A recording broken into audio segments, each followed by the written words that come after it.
Did you know that it's possible to see photos and private profiles on the Instagram? Now it is possible. It does not matter if somebody blocked you or if you do not have permission to see the profile. Throughout Insta Private Viewer, you will be able to see this. We created something exclusive that can help you to see the profiles private or look at easily. And the most important, with anonymity and security. With this way, you will have access to all content of the profile, photos, videos, and activities. To use these tools is very simple and fast. It is just following the instructions. Step 1. Access our search engine. Step 2. Report the code generated by your activator. This process is necessary to prevent robots from using our system. Step 3. Our system will validate the informed code. Report the username of the profile you wish to view. Step 5. Let our tool do all the work. Step 6. See the profile desired safely and anonymous throughout the link generated. And then, did you like it? Access now for free and get access to the private profiles of the Instagram you too. What's up guys, my name is Alex Chung. Today we're talking about how to edit moody pictures in Lightroom.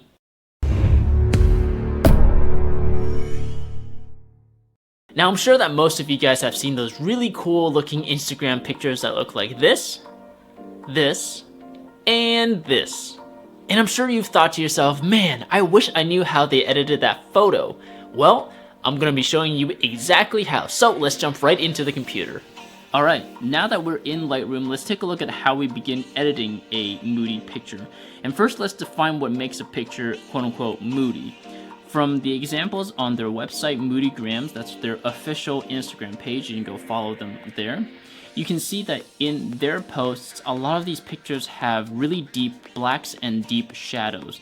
And they offset that by having really bright highlights right here to emphasize certain parts of the image. And this contrast of light and dark creates a really pleasing look. So now let's go back into Lightroom and let's see how we can achieve the same thing.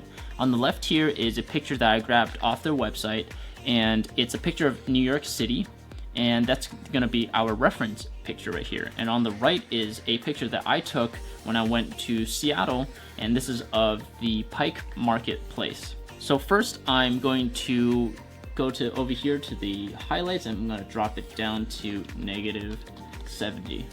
And for the shadows, I'm gonna bump it up to about 85 right here. And I'm doing this just to flatten out the image so we have a nicer base image to work off of. And to offset that, to compensate for that, I'm going to raise the whites to about 40 right here. And then for the blacks, I'm going to drop it down to about 40 as -40 as well, just to give back some of the contrast that I took out of it. And then for the vibrance, I'm going to set it to around +19, +20, around there, just to give it a little bit more color back to some of the parts of the image. Next, down here in the tone curve, I'm going to set a point in the middle so I don't mess around too much with the midtones, since I like where they are right now. And I'm just gonna apply a simple and standard S curve to the image by dropping down the shadows and raising the highlights a little bit. And then for the endpoints on the tone curve, I'm going to just pinch it in ever so slightly right here, just to give the shadows and the highlights sort of a faded look, since in this picture right here, there's a fade in the shadows going on right here. So I want to create that same effect, and right there looks good.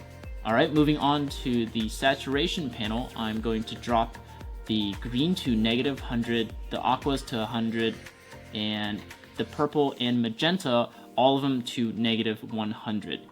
And I'm also gonna bump up the orange to around +64, looks good, just to give the street lights and some of the buildings a little bit more color. Now, it looks a little too green, in my opinion, so I'm going to go over to the hue panel right here. I'm going to drop it down to -50 to give it a more reddish tone. And I'm also going to drop the yellow slider down to about -37, looks good right there.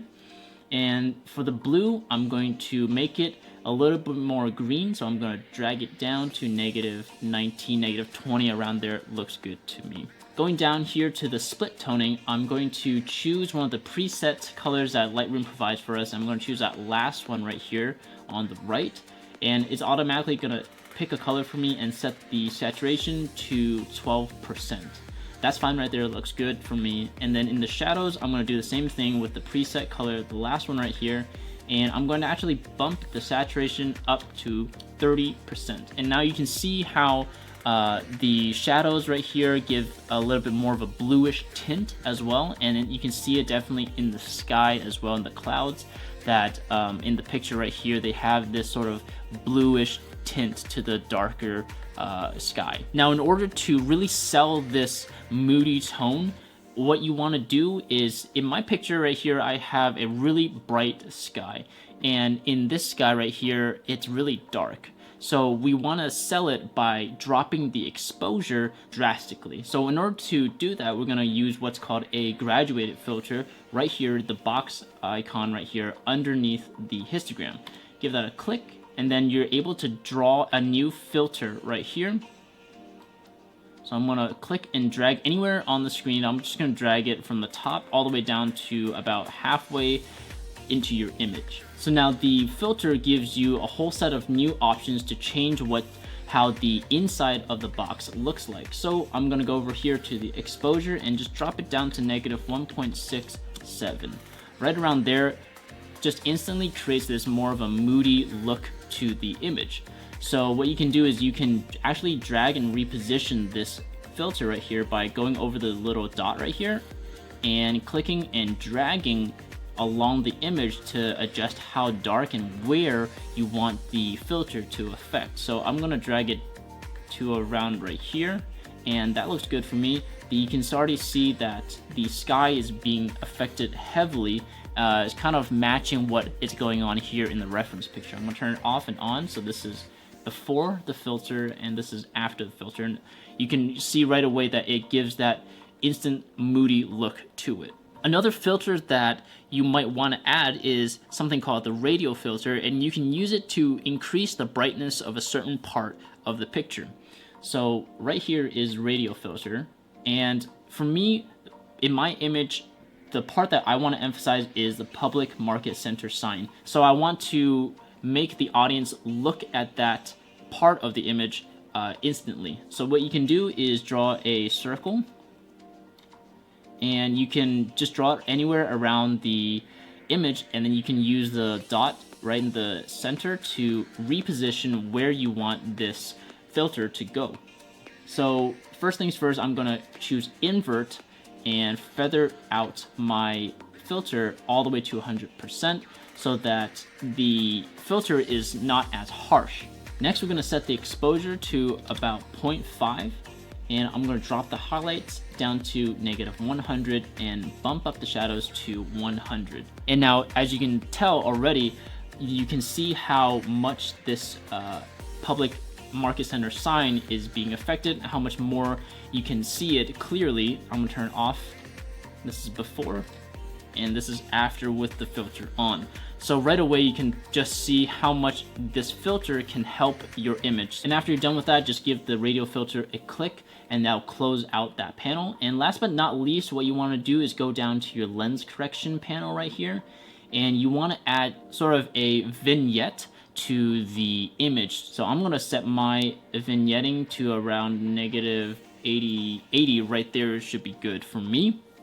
And what that does is it just darkens the corner, as you can see, and that just brings the audience's attention again to the center of my image, and that's where I want them to focus on. In this picture right here, in the reference picture of New York City, they've darkened the corners around, and you naturally just focus on the city itself. For your picture, if it's too strong for your taste, you can always lower the vignetting down to your preference. All right, so I'm gonna leave mine at -80, and that's pretty much it. So now what you can do is you go over to your presets panel and create a new preset by clicking on the plus sign right here, and give your preset a name, Moody Tones, and make sure that your settings, in the settings right here, your white balance is unchecked and also the exposure is unchecked. We do this because every picture that you take, every picture that you edit is going to have their own white balance and exposure setting to it. So after you've done that, you hit create,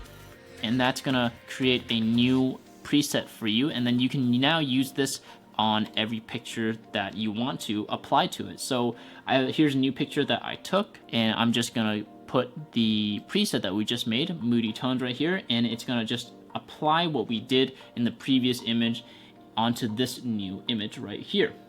And that's it. Like always, I hope you guys learned something awesome from this tutorial. I've included a download link to the preset that I just made in the description down below, so make sure you check that out. And also follow me on Instagram and Facebook. And if you like this video, please give it a thumbs up, subscribe to my channel, and turn on the bell notification to get future updates.